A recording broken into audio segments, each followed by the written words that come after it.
또 열심히 이렇게 연습하고 노력해서 아름다운 찬양으로 영광 돌리는 우리 찬양대원들을 위해서 한 번 더 박수하겠습니다.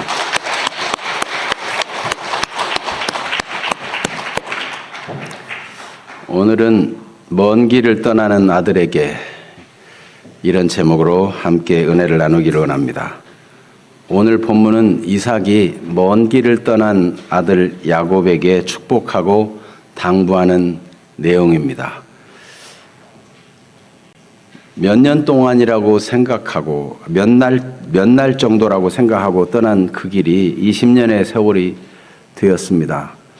그런데 그것 또한 좋은 뜻이 있는 것이죠.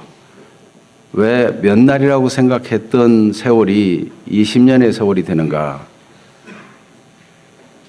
또 그 길을 이기고 견딜 수 있는 이 축복의 내용은 무엇인가? 이렇게 우리가 살펴보기를 원합니다. 우리도 알고 보면 이 야곱처럼 한 번도 가보지 않은 길, 먼 길을 가는 인생이 아닌가 생각이 됩니다. 급변하는 세상 속에서 무엇도 안정된 것이 없고 맞닥뜨리는 현실이 때때로 우리를 당혹스럽게 합니다. 그때 우리는 어떻게 세상을 살아가야 할까요? 하나님이 주신 축복의 말씀을 붙잡고 승리하는 분들이 되기를 축복합니다. 그래서 이 야곱이 그렇게 먼 길을 떠나게 된 이유는 무엇이었던가? 또 그 속에 담긴 하나님의 섭리는 무엇인가? 이런 것들을 살펴보고요. 두 번째로는 먼 길을 떠나는 아들에게 이삭이 축복해 주는데 그 축복의 내용과 함께 또 당부하는 말씀도 있는데 명령으로 준 그 당부의 말씀이 무엇인가? 세 번째로는 그렇다면 먼 길을 떠나고 있는 인생과 같은 인생길을 가는 우리에게도 어떻게 이 말씀을 적용할 것인가? 이런 순서대로 하나님의 인도를 함께 받기를 원합니다. 이삭의 축복을 받으면서 먼 길을 떠나게 된 야곱이 왜 그렇게 먼 길을 떠나게 되었는가 하는 사실적인 이유, 표면에 드러난 이유하고 또 실제적인 이유가 또 있습니다. 표면에 드러난 것은 무엇이냐 하면은 이삭이 형 에서를 속인 데 있었습니다. 형 에서가 분노해서 죽여버리겠다 앙심을 품고 하는 말을 어머니 리브가가 듣고는 외삼촌의 집에서 몇 날 동안 가 있게 하다가 분이 풀리면 돌아오게 하겠다 이런 마음을 가지고 이삭을 보낸 것이었습니다. 그런데 이것은 사람의 계획이지만 우리가 이런저런 사정으로 나름대로 계획을 가지고 살아가지만 그 속에는 은밀한 하나님의 인도와 섭리가 또한 숨어 있는 것입니다. 그래서 잠언 16장 9절에는 이렇게 말씀하고 있죠. 같이 한번 읽어볼까요? 사람이 마음으로 자기의 길을 계획할지라도 그의 걸음을 인도하시는 이는 여호와시니라. 네. 사람의 뜻대로 안 될 때가 많이 있어요. 그러나 그 속에도 하나님이 섭리하시고 인도하시는 내용이 있다는 것입니다. 그래서 그가 하란 땅에 갔을 때 그는 많은 연단을 받게 됩니다. 그 연단은 나쁜 것이 아니고 그를 성장하고 성숙하게 하는 것이었어요. 기도를 배우게 하고 하나님이 주시는 꿈을 갖게 하고 또 전인격적으로 성장 성숙해서 더 온전하게 하나님을 기쁘시게 할 수 있는 사람, 하나님의 주신 약속을 받아 누리기에 합당한 사람으로 계속 변화와 성장 성숙을 경험하게 해주셨습니다. 그러므로 우리가 이 땅에 살면서도 내가 뜻한 대로 잘 일이 안 풀리고 원하는 대로 안 되고 때때로 어떤 일은 너무나 지체되는 것 같고 그럴지라도 낭망하지 말기를 바랍니다. 우리가 하나님을 믿고 의지한다면 그 속에 하나님의 이끄심이 있고 하나님의 도우심이 있습니다. 우리가 그런 사건이 아니면 생각을 바꾸기 어려운데 그 만난 사건 때문에 우리가 좀 자기를 깊이 돌아보고 생각도 바꾸고 삶의 태도도 바꿀 수 있는 계기가 되는 것입니다. 야곱에게 그렇게 하신 하나님은 지금도 살아계셔서 우리를 그렇게 인도하신다고 하는 것입니다. 그래서 언약 성취의 과정, 하나님이 야곱을 통해서 이루고자 하는 하나님의 언약이 있었어요. 그 약속이 이루어지는 과정으로서의 연단과 훈련이라 하는 것을 우리는 기억해야 할 것입니다. 그래서 베드로전서 1장 6절 7절에 보면 여러 가지 시험을 만날 때 근심이 생기는 건 마땅한 일이지만 성경을 찾아주세요. 베드로전서 1장 6절 7절. 그러나 이것이 결국 근심, 염려, 두려움으로 끝나느냐? 하나님의 자녀들에게는 그렇지 않다는 것입니다. 그래서 베드로전서 1장 6절 7절 말씀을 같이 읽어봅니다. 그러므로 너희가 이제 여러 가지 시험으로 말미암아 잠깐 근심하게 되지 않을 수 없으나 오히려 크게 기뻐하는도다.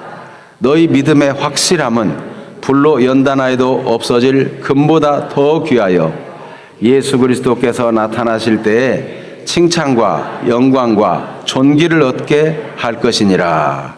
아멘.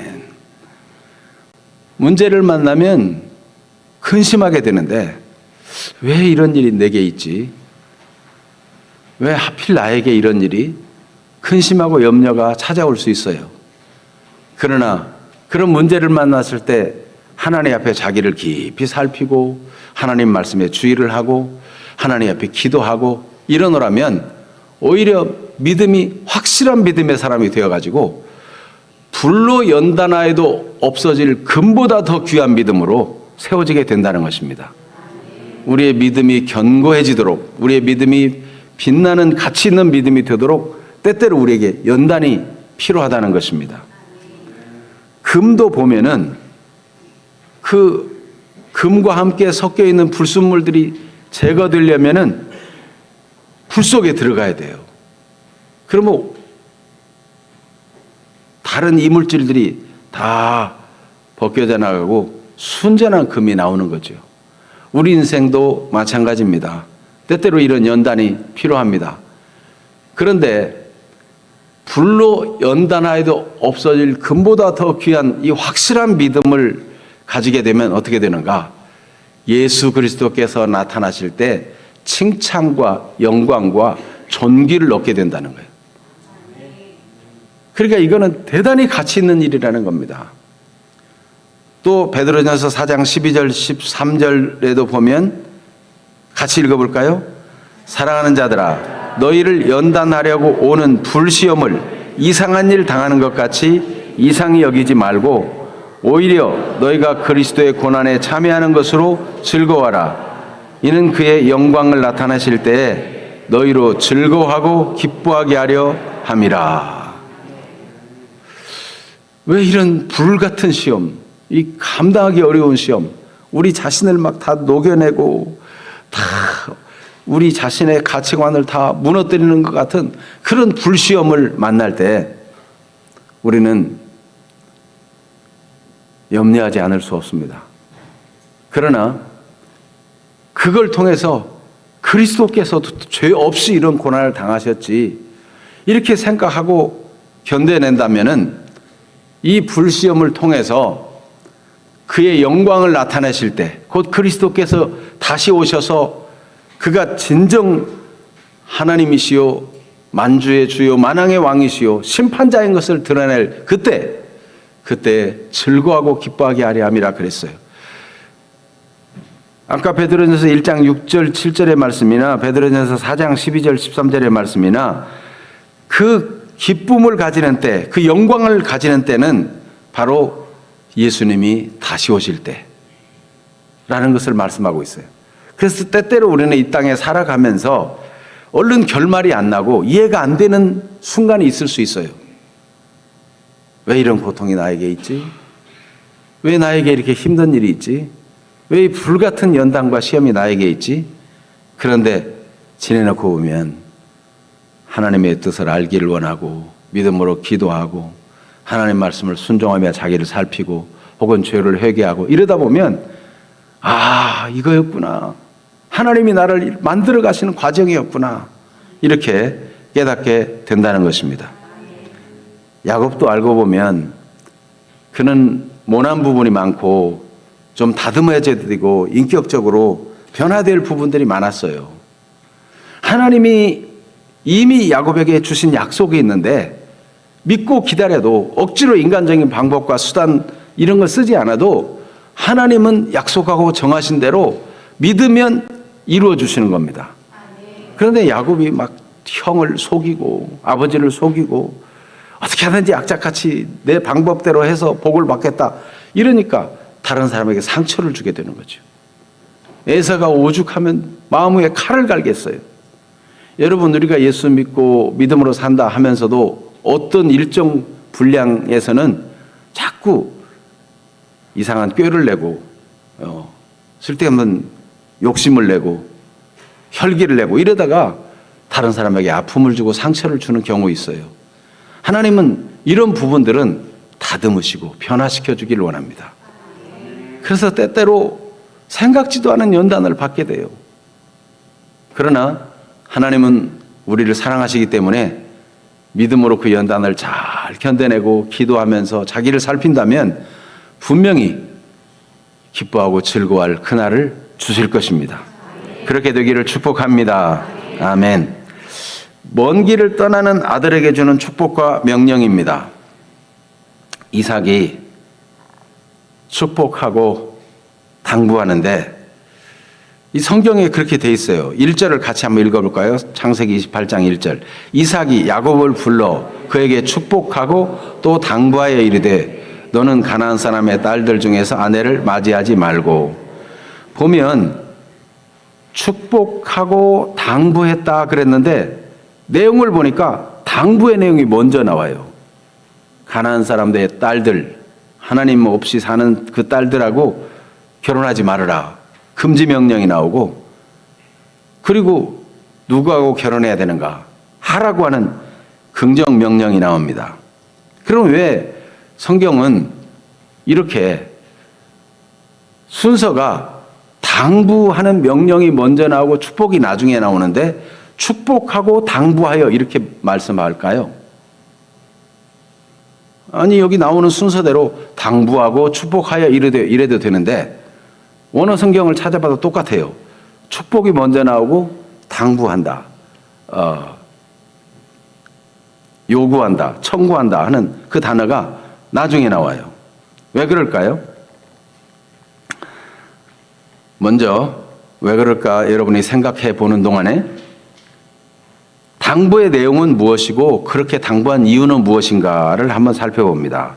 당부의 내용은 이방 결혼 금지를 통해서 불신앙으로 치우치지 않도록 당부합니다. 그래서 가나안 여인들, 해쪽 속의 여인들을 에서가 취했더니 부모의 마음에 근심이 되고 그들이 가지는 우상을 그대로 가져오게 되고 그들이 가진 습관을 그대로 가져가 살다 보니까 하나님 말씀과 안 맞아요. 결혼을 그렇게 하면 고통스럽다는 거죠. 해야 되는 명령은 뭡니까? 하나님의 언약을 이어갈 믿음의 가문을 세우기 위해서 그 믿음의 혈통을 가진 가문하고 결혼하라 하는 그런 거였어요. 그러니까 금지하는데도 이유가 있고 하라고 긍정 명령을 하는데도 이유가 있는데 결국은 야곱을 복주시기 위한 내용인 것입니다. 그래서 여러분, 당부의 내용이 먼저 나오고 축복이 나중에 나오는 이유 이제 알겠습니까? 결국 핵심은 축복인데 이 축복을 하나님의 축복의 약속을 누리기 위해서는 금지와 순종해야 될 일들을 잘 지켜나가야 된다는 것입니다. 우리는 하나님이 우리에게 복 주시고 우리에게 약속하시고 우리에게 은혜를 부어주신 것은 뒷전으로 하고 이거를 하라 이걸 하지 말라 이런 거에 겁이 질려가지고 아이고 교회 나가니까 해야 될 것도 많고 하지 말아야 될 것도 많고 이렇게 마음이 걸리면 안 돼요. 하나님이 우리에게 복 주시고 우리를 잘 되게 하시고 형통하게 하시고 하나님이 우리를 구원하시고 하늘의 신령한 복을 주시고 놀라운 생각지도 못하는 하나님의 예비하신 은혜들을 주시기를 원하셔서 말씀하는데 그걸 받으려면은 받을 만한 사람이 돼야 되잖아요. 그래서 금지 명령이 필요하고 꼭 해대라 하라고 하는 긍정 명령이 필요한 것입니다. 그런데 이 일을 누가 했는가? 아버지 이삭을 통해서 하는 거예요.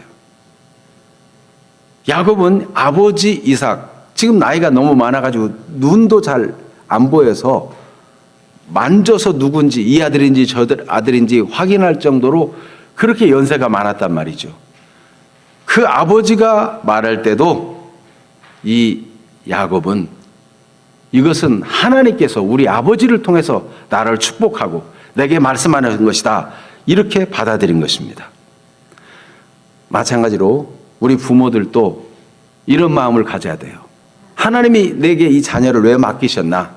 나에게 맡기신 것은 내가 하나님이 맡겨준 자녀를 하나님의 뜻대로 잘 교육하고 양육하고 이 아이를 축복하고 이 아이가 바른 길을 가도록 하기 위해서 나를 아버지로 어머니로 세웠다, 이 믿음을 가져야 돼요. 자녀들도 나이가 좀 들어가면서 아버지는 점점 기억력이 떨어지고 지식도 떨어지는 것 같고 내가 이제 아버지보다 더 우월한 것 같다 할지라도 어머니보다 더 똑똑하고 잘난 것 같아도 하나님이 세우신 권위를 무시하면 안 되는 것입니다. 하나님의 복은 바로 이 아버지를 통해서 주어졌어요. 그래서 부모는 옳고 그름에 대해서 가치관을 분명히 알게 해줘야 돼요. 옳은 건 옳다고 하고 아닌 건 아니라고 하고 자기 자신부터 그런 분명한 자세를 가지고 살아야 자녀를 그렇게 가르칠 수 있겠죠. 그래서 마태복음 5장 37절에 보면 예수님께서 옳은 건 옳다고 하고 아닌 건 아니라고 그렇게 분명히 하라고 말씀하십니다. 마태복음 5장 37절 같이 읽어볼까요? 오직 너희 말은 옳다 옳다 아니라 아니라 하라. 이에서 지나는 것은 악으로부터 나느니라. 희망은 옳은 건 옳다라고 인정하고 아닌 건 아니라고 해야 그 다음부터 희망이 있어요. 아닌 걸 억지로 변명하고 아닌 걸 진 것처럼 만들어가고 그렇게 하면 세상이 어지러워집니다. 희망이 없어요. 정직이 최상의 정책이라 하잖아요. 여러분, 진실한 데서부터 가능성이 열리는 것입니다. 부모는 자녀에게 옳고 그런 것, 예스냐 노냐, 옳은 거냐 그런 거냐 분명하게 가르쳐야 됩니다. 그렇게 가르칠 때 그 양육의 근거는 에베소 5장 6절 4절에 보면 같이 읽어볼까요? 또 아비들아 너희 자녀를 노엽게 하지 말고 오직 주의 교훈과 훈계로 양육하라. 노엽게 하지 말고 유감스럽게 부모가 자녀를 교육한다고 해가지고 자기 성질대로 막 화를 내고 감정에 못 이겨서 하고 그렇게 할 것이 아니라 하나님의 말씀, 하나님의 교훈과 훈계를 따라서 진지하게 하나님 앞에서 무엇이 옳은지 우리 생각해보자 하고 스스로 판단할 수 있도록 진리로 잘 가르치고 잘 모르는 것은 이게 이렇게 하는 것이 옳다, 저렇게 하는 것은 잘못된 거다, 이렇게 주님의 교양과 훈계, 교훈과 훈계, 하나님 말씀의 기준을 가지고 자녀를 양육하라는 것입니다. 이삭이 이와 같이 아들 야곱에게 금지 명령과 해야 될 긍정 명령을 주었는데 이 일을 할 때 신속하게 하도록 말씀했어요. 그래서 2절을 보면 일어나 밧담 아람으로 가서라고 말하는데 이게 단어가 일어나라는 명령과 가라는 명령을 한꺼번에 붙여가지고 원어에는 얘기하고 있어요. 일어나 가라, 일어나라 가라, 이게 같이 붙어 있어요. 그래서 이런 말, 쿰 레크 이렇게 이 말을 들으면 그냥 단순 명료하고 즉각적으로 해야 될 만한 그런 말씀으로 주어진 것입니다. 그래서 우리는 하나님의 말씀을 들을 때 하나님의 권위를 인정하고 하나님의 권위를 존중해서 순종할 때 복이 되는 것입니다. 이 브엘세바에서 이삭과 야곱이 살고 있는 이 브엘세바에서 하란까지는 약 800km가 된다는 거예요. 여러분, 이 서울에서 부산까지가 몇 킬로예요? 2배나 되는 거리 아니에요? 지금처럼 교통이 발달해도 얼마나 시간이 많이 걸립니까? 많은 시간을 투자해서 가야 될 거리입니다. 거기는 강도의 위험도 있고 짐승의 위험도 있어요. 그런데 바로 이 야곱은 즉각적으로 순종해서 갔다는 겁니다. 여러분, 우리가 하나님의 권위로 말씀을 받고 순종하지 않으면 우리에게 유익이 없어요. 이미 아브라함이 받은 복, 이삭이 받은 복, 야곱에게 그대로 이어지는 이 복이 하나님이 약속해 주셨고 말씀해 주셨기 때문에 반드시 이루어질 내용인데, 이것을 믿고 받아들일 때, 아, 나에게 주시는 말씀이구나, 내가 순종해야 되는구나, 이렇게 받아들일 때 유익이 되고 그 말씀이 이루어지는 것입니다. 그래서 당부와 금지명령, 당부하는 금지명령과 하라고 하는 긍정명령이 필요한 것입니다. 히브리서 4장 2절에 보면 옛날 이스라엘 백성들이 애굽에서 나와가지고 광야길을 가면서 이미 하나님이 그들을 가나안 땅에 가게 하겠다고 약속했어요. 그 하나님의 약속이 남아 있음에도 불구하고 그들이 가나안 땅에 대부분 들어가지 못했어요. 이집트에서 나올 때 20세 이상 군인으로 나왔던 사람들 중에 단 2사람만 들어가고 그 이하의 젊은이들이 들어갔을 뿐이지 못 들어갔어요. 왜 그렇습니까? 히브리서 4장 2절 말씀에 보면 그들과 같이 우리도 복음 전함을 받은 자이나 들은 바 그 말씀이 그들에게 유익하지 못한 것은 듣는 자가 믿음과 결부시키지 아니함이라. 하나님의 약속을 받았을지라도 그 믿음을 그 약속을 자기의 것으로 결합시켜가지고 그에 대한 반응을 하지 않은 거예요.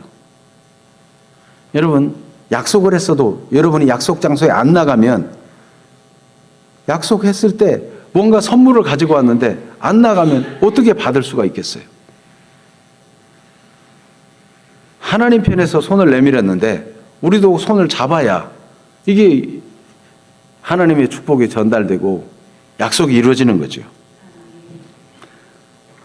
한 사람이 청혼을 했는데 한 사람이 받아들이지 않으면 어떻게 결혼이 성립할 수 있겠어요? 여러분, 세상의 이치도 그러거니와 하나님의 약속의 말씀도 믿는 자에게 믿음을 결부시킬 때 유익이 되고 약속이 이루어지는 것입니다. 야곱은 800km나 되는 그 길을 걸어서 또 걸어서 그렇게 갔습니다.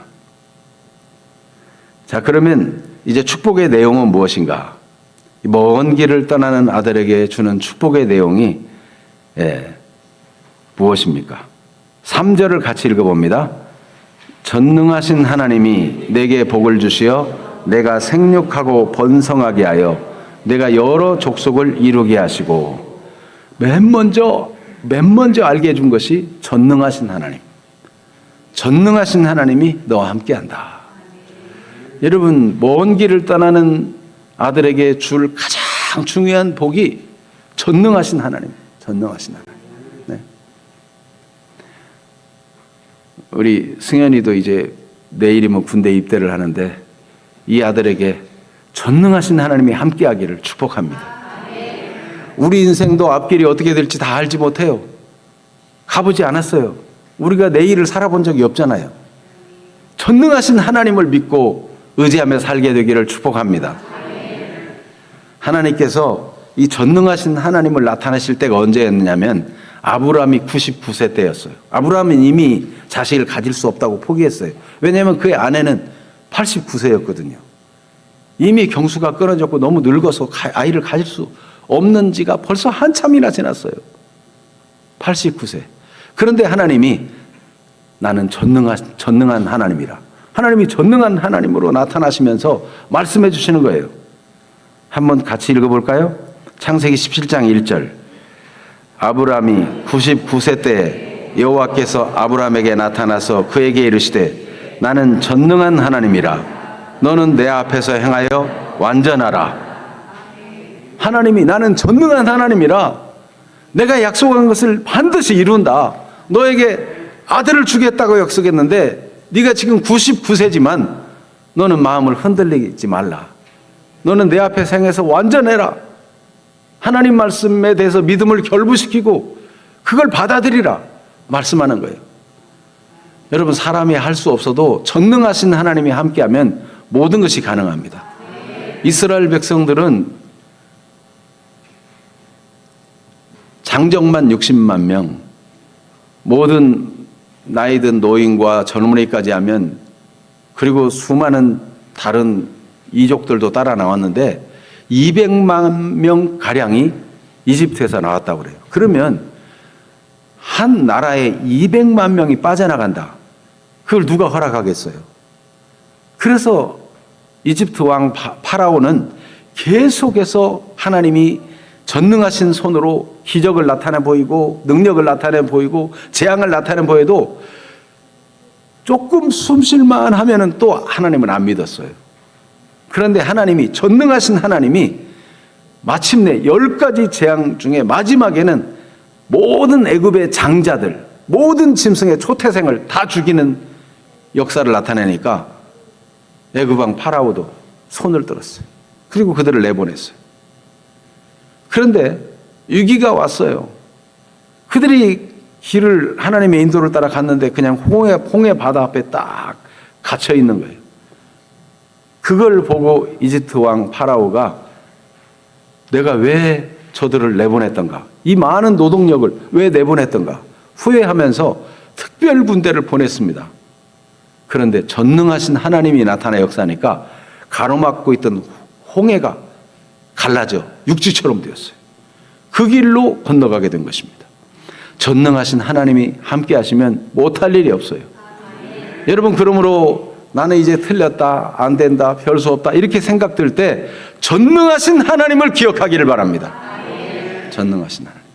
오늘도 사도행전 9장 말씀 여러분이 묵상 본문으로 우리 계속 같이 보는 묵상 본문으로 사도행전 9장 32절부터 보는데, 베드로가 전도하다 보니까 애니아라고 하는 사람을 만났는데 이 사람은 중풍병 걸린 지 8년이나 됐어요. 거동하지 못해요. 그런데 전능하신 하나님이 주시는 마음을 따라 애니아야, 그리스도께서 너를 낫게 하신다 말했더니 8년 동안이나 누워있던 사람이 건강하게 되어 일어났어요. 요빠에 있던 이 베드로를 초청해가지고 가보니까 다비다라는 사람이 죽어가지고 시체를 뉘어놨어요. 시체를.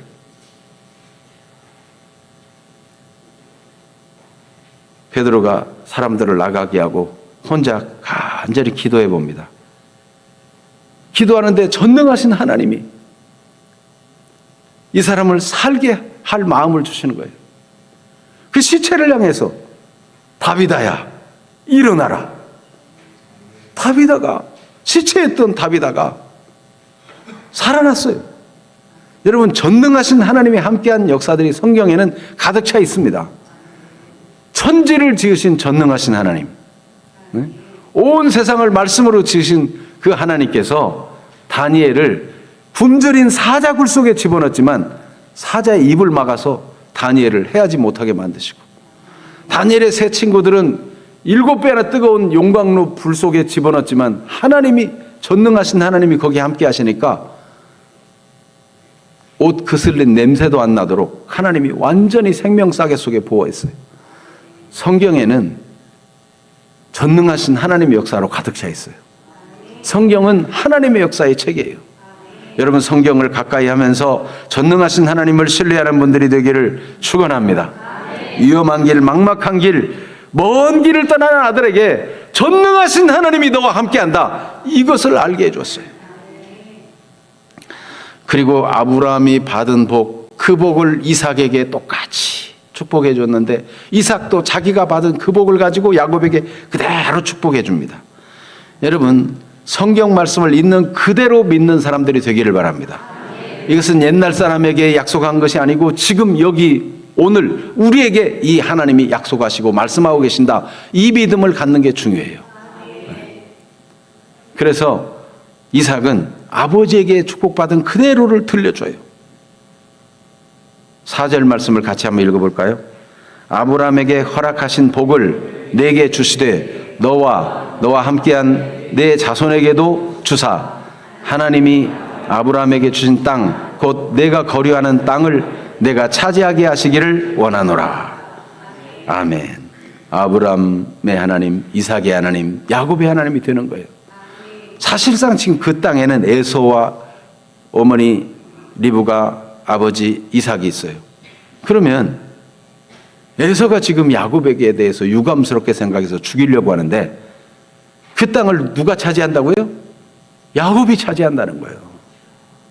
하나님이 복 주시고 약속한 그 땅을 지금은 나그네처럼 살고 있지만 이 땅을 하나님이 차지하게 해주신다 약속하고 있어요.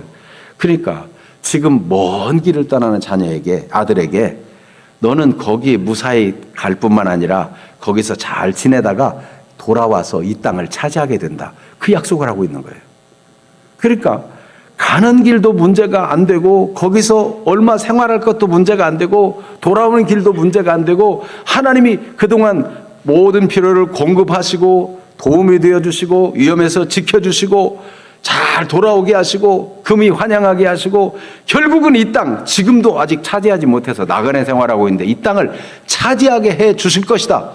이 축복을 약속으로 준 겁니다. 얼마나 귀한 겁니까? 네.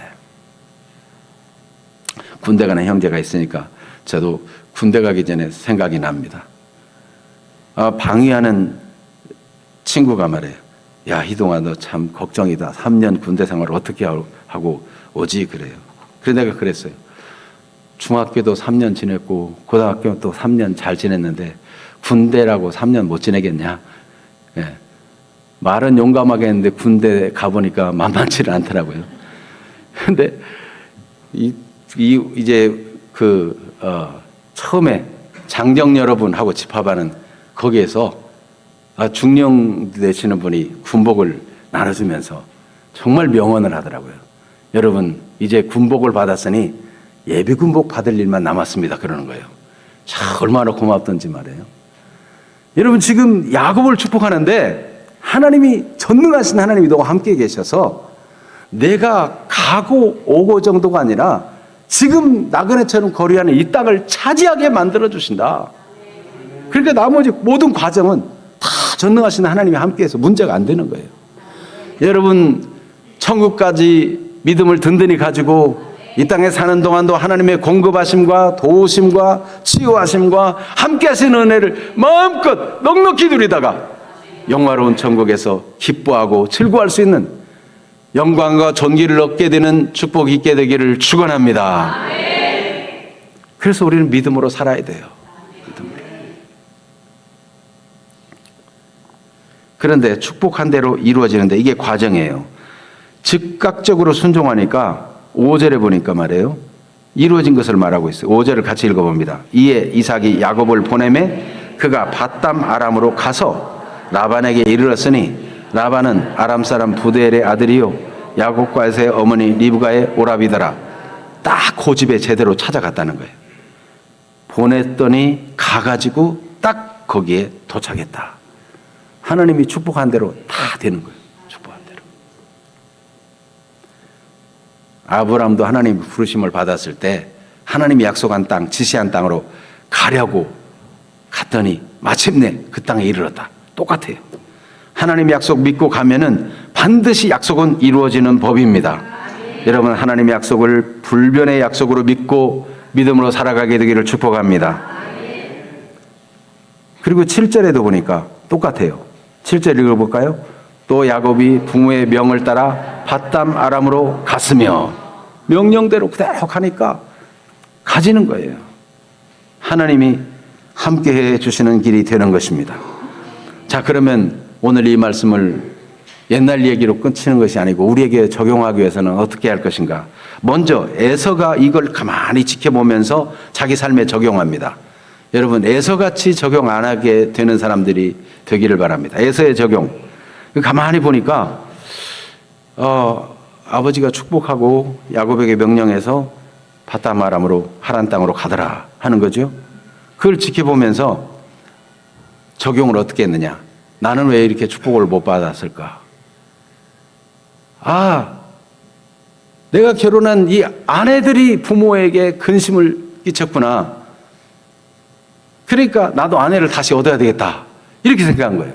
문제의 원인을 자기에게 찾아야 되는데, 내가 하나님을 사모함도 없고 하나님 언약도 중시 여기지 않고 예배에도 관심도 없고 그냥 맨날 사냥하는 일만 관심 갖고 살아, 세상 일에만 관심 갖고 살아, 하나님을 경외함이 없었기 때문에 이게 문제구나. 전능하신 하나님을 나도 붙들어야지 이래야 되는데, 그거는 생각하지 아니고 저 여자들 때문이야, 이렇게 생각하는 거예요. 보세요. 8절 에서의 생각입니다. 8절 에서가 또 본즉 가나안 사람의 딸들이 그의 아버지 이삭을 기쁘게 하지 못하는지라. 그래서 나도 그러면 아브라함의 후손 중에서 결혼을 해야지. 그리고 이스마엘에게 가서 이스마엘의 딸이요 느바에서의 누이인 마알랏을 아내로 맞이하더라. 이스마엘은 누굽니까? 언약의 후손이 아니에요. 아브라함이 이미 자기는 늙어서 이제 더 이상 자식을 못 가지니까 저 여종 하갈에서 난 이스마엘이나 하나님 앞에 살고 이스마엘이 내 후사가 될 겁니다. 하나님이 아니라, 그는 아니다. 내 몸에서 날짜가 내 후사다. 너와 사라 사이에 내가 아들을 줄 거다. 이렇게 분명히 말씀하셔서 이스마엘은 이 언약에서 제외된 사람이거든요. 그런데 하필이면 이스마엘의 딸들 중에 아내를 삼아요. 지금 이게 무슨 말이냐면, 여러분 하나님을 믿고 하나님을 섬긴다 하지만은 나름대로 자기 방법과 자기 수단대로 자기 한계를 지어서 하면은 잘못될 수 있다는 거예요. 하나님 말씀을 순종하면 그냥 온전히 순종해야지, 하나님이 말씀하신 핵심이 뭔가 하면 그걸 따라가야지 비스무리하게. 글쎄 저 하란 땅으로 가면 되는데 그렇게 하지 않고, 그리고 이미 그르쳤어요. 해쪽 속에 여자를 둘이나 얻었어요. 그런데 또다시 여자를 하나 얻는다는 거가 이스마엘의 딸을 얻는단 말이죠. 여러분 하나님 말씀을 철저히 순종하고 하나님 말씀대로 믿고 살겠다 이러면은 여러분 잘못된 부분이 점점 고쳐집니다. 옳은 건 옳다, 아닌 건 아니라 이래야 되는데, 나는 신앙생활을 요만큼밖에 못하겠어, 나는 이 정도는 할 수 있어 라고 자꾸 제한하고 나름대로 방법을 만들어내는 것은 에서의 길입니다. 그렇게 안 되기를 바랍니다. 여러분 하나님 말씀을 믿을 때 그냥 온전히 믿고 온전히 순종하고 신속히 즉각적으로 행동하고 그렇게 할 마음을 갖기를 바랍니다. 그래도 부족함이 많아요. 베드로는 내가 주를 위해서 주와 함께 옥에도 가고 죽는데도 가겠습니다, 장담하고 진짜 그럴 마음이었어요. 그런데 막상 상황을 당해보니까 너무 겁나고 두려워가지고 예수님 모른다고 저주 맹세까지 하면서 부인했잖아요. 이렇게 잘해볼래도 쉽지 않아요. 그런데 그런 사람은 처음부터 목표가 올바랐어요.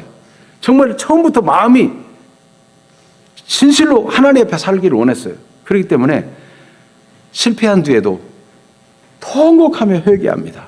하나님, 내가 이렇게 모자랍니다. 내가 이렇게 잘못되었습니다. 그러니까 희망이 있어요. 가룟 유다는 처음부터 예수님 팔아서라도 돈을 챙겨야지 이렇게 되니까 후회하고 잘못됐다는 것을 인정하고 돈을 하나도 안 쓰고 갖다 줬지만은 후회하고 낙심하고 그러다가 진정한 회개로 나오지 못하고 자살하고 마는 그런 길을 선택해요. 이게 너무 큰 차이예요. 에서는 이게 문제를 만나면 자신을 살피고 돌아보고 회개하고 이제부터라도 바른 길을 가야 되겠다, 이제부터라도 하나님 중심으로 살아야 되겠다, 하나님의 약속 믿고 살아야 되겠다 이래야 되는데 자기 나름대로 방법을 만들어내니까 더 어려워졌단 말이죠. 그러므로 여러분 우리는 어떻게 해야 되겠습니까? 어떤 문제를 만나든지 자기 자신을 살피는 사람이 되어야 합니다. 갈라디아서 6장 1절 2절 같이 읽어볼까요? 형제들아, 사람이 만일 무슨 범죄한 일이 드러나거든 신령한 너희는 온유한 심령으로 그러한 자를 바로잡고 네 자신을 살펴보아 너도 시험을 받을까 두려워하라. 너희가 짐을 서로 지라. 그리하여 그리스도의 법을 성취하라. 누가 잘못하면 자기를 살펴봤어. 나도 저런 성향이 있지 않는가, 저런 죄성이 있지 않는가. 자기를 살펴보고 고치고. 그리고 더 나아가서는 그런 사람의 허물을 덮어주고 용납하고 위에서 기도해주고 짐을 같이 지는 사랑의 법을 성취하는 그런 사람이 되라는 거예요. 더 성숙하고 더 온전한 분량으로 나아가라는 거죠. 사도행전 2장 37, 38절도 봅니다. 그들이 이 말을 듣고 마음에 찔려 베드로와 다른 사도들에게 물어 이르되 형제들아 우리가 어찌할꼬 하거늘 베드로가 이르되 너희가 회개하여 각각 예수 그리스도의 이름으로 세례를 받고 죄 사함을 받으라. 그리하면 성령의 선물을 받으리니. 아멘. 이 말씀 베드로가 예루살렘에 모인 사람들에게 말합니다. 너희가 의인을 잡아 죽였도다. 너희가 죽인 예수를 하나님이 주와 그리스도가 되도록 높이셨다. 그를 죽은 자 가운데 살리셨다. 이걸 전하니까 듣는 사람들이 그 대제사장과 공의원들이 짜고 그랬습니다. 이렇게 말하지 않았어요. 그 빌라도가 잘못 양심을 팔고 잘못 판결해가지고 예수를 죽게 했습니다. 우리는 문제 없습니다. 그러지 않았어요. 가슴을 치면서 우리가 어찌할꼬 우리가 예수를 죽였습니다. 우리가 그때 바라바 가리고 예수를 살려야 된다고 외치지 못했습니다. 우리가 공범입니다. 우리가 어찌할꼬 우리가 어찌할꼬 각각 자기를 돌아보고 회개를 했어요. 그러니까 여기 희망이 있는 거예요. 베드로가 너희가 회개하여 각각 예수 그리스도의 이름으로 세례를 받고 죄 사함을 받으라. 그래야만 성령을 선물로 받으리라고 약속의 말씀을 주셨는데 그날 사람들이 각각 회개하고 각각 예수님을 믿고 그렇게 해서 성령 받고 그날에 믿는 사람의 수가 막 3,000이나 더하고 이런 일이 나타나게 된 거예요. 여러분 지금도 마찬가지입니다. 자꾸 남 탓하고 남 원망하고 이러면 자기에게는 아무 변화와 성장이 없어요. 자기를 살펴보고 하나님 앞에 회개하고 그래 내가 하지 말아야 될 일을 했구나. 내가 해야 될 말씀을 순종하지 못했구나. 이렇게 자기를 살피면 변화와 성장이 이루어져요. 여러분 항상 변화와 성장과 성숙을 이루는 자기를 살펴보는 사람이 되기를 바랍니다. 하나님의 언약을 굳게 붙잡고 사는 사람들 되기를 바랍니다. 그렇게 될 때 우리는 계속 하나님이 기뻐하는 사람으로 변화를 이뤄가요. 그런데 하나님 말씀하고 아무 관심도 없고 그냥 에서처럼 자기 하고 싶은 대로 자기 좋아하는 대로 뭐 이렇게 나가고 원인을 자꾸 다른 데서 남 탓하고 사실 지금 장자의 권한을 뺏기게 된 것도 장자의 이 권리를 경홀히 여긴 때문이잖아요. 그래서 자신에게서 문제를 찾아야 되는데 여러분 남을 탓하려면 남을 탓할 거리가 있어요. 진짜 다른 사람이 문제라고 말할 만한 내용이 있어요. 그러나 계속 그렇게 하면 자기는 아무 변화가 없습니다. 자꾸 원망만 나오고 불평만 나오고 미움만 생깁니다. 그런데 자기를 깊이 살피고 돌아보면 이걸 통해서 하나님이 나를 깨닫게 하시는구나. 이걸 통해서 나를 성장하게 하구나. 이제 앞으로 살펴볼 내용에 보면 야곱이 거짓말한 걸 하나님이 고치려고 얼마나 연단을 많이 하는지 몰라요. 결혼 문제, 사랑하는 사람과 결혼해야 되는데 거기 거짓말이 끼어들어가지고 또 고통하게 되고 열심히 일해도 거짓말로 막 뒤집어가지고 손해보게 만들고 얼마나 고통이 많은지 몰라요. 자식들까지도 거짓말로 자기를 속이고 이런 이 야곱의 이 잘못된 부분을 고치려고 하나님이 집중적으로 막 일하시는 거예요. 그때마다 자식을 탓하고 남을 탓하는 게 아니라 자신을 살필 때 계속 변화되고 성장하는 거예요. 여러분 계속 믿음의 성장을 이루는 범사에 감사하고 모든 문제를 가지고 하나님께 기도하고 끊임없이 하나님이 주신 말씀 때문에 기뻐하고 즐거워하며 사는 분들 되기를 축복합니다. 그래서 하나님의 축복을 받기에 합당한 그런 그릇들로 세워져 나가기를 축복합니다. 아멘. 이 시간 기도하십시다. 우리 인생길, 먼 길, 아무도 알지 못하는 길, 세상은 급변하고 있는데 그 길을 가면서 전능하신 하나님을 붙듭시다. 하나님의 약속의 말씀을 붙들고 삽시다. 자기를 살펴보아 계속 변화와 성장을 도모한 성숙을 도모하는 그런 사람 되기 위해서 기도하십시다. 이 시간 하나님 앞에 큰 소리로 해도 되고 작은 소리로 해도 됩니다. 하나님 옆에 진지하게 기도하는 시간이 되기를 바랍니다. 하나님은 우리를 사랑하시고 우리를 구원하시고 복 주시길 원합니다. 믿지 않으면 아무 유익이 없습니다. 하나님, 내가 주님을 믿습니다. 예수님의 희생과 예수님의 부활을 내가 믿습니다. 내가 하나님 말씀을 존중하며 살겠습니다. 이런 기도를 솔직하게 드리면 하나님이 그걸 받으십니다. 이 시간 주여 한번 외치고 자기를 살피며 기도하는 시간 갖기를 원합니다. 주여! 오 살아계신 하나님 아버지,